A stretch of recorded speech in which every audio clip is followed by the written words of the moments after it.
we are going to work on a hinge, okay? So you already saw it in the full video. So we're going to quickly go through just hinging through the hips, screwing the feet into the floor so you can feel pressure on both the big toe, the little toe, and the middle of the heel. So it's a triangle, okay? And then all of a sudden, I'm a triangle.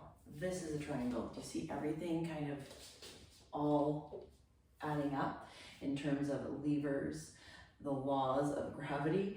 If you straighten out the legs, I'm still a triangle, right? If you bend them a little bit, you still are. You want to make sure that you feel the majority of the pull in through the bottom of the glutes and the top of the hamstrings. Nothing in that lower back. So you're going to hold just underneath your belly button and just at that SI and L5. And as you come up, you gently squeeze so everything stays in that neutral.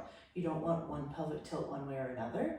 Again, you're hinging through the hips, keeping the weight through the big toe, the pinky, slightly bending the knees if you need to, and you never want to keep them locked out. There's always a slight bend, okay? The more bend is okay, but you don't want to start feeling it in the front of the quads. You want to make sure that you're maintaining that posture so that you're feeling it just in the back of the legs. Squeeze everything up, bring it here, shoulder blades are backing down.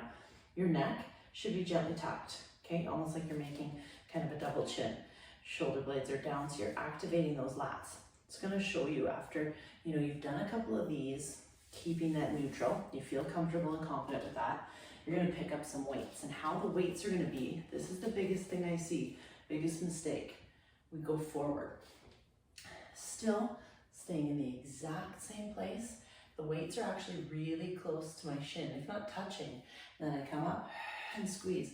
So see how all of a sudden this finishes off that triangle, right?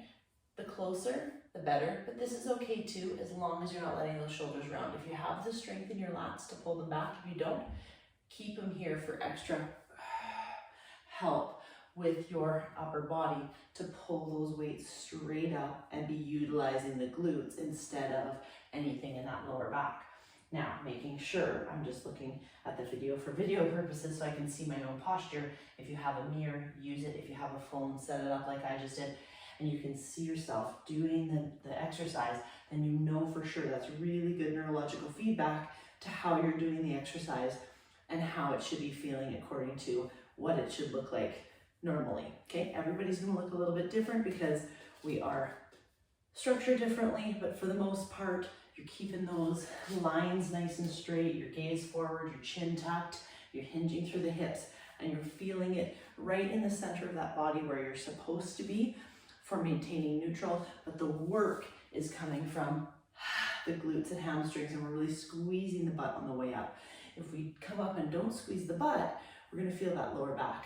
But if we squeeze the glutes and breathe out, pulling the belly button in, we'll feel those glute muscles working, okay?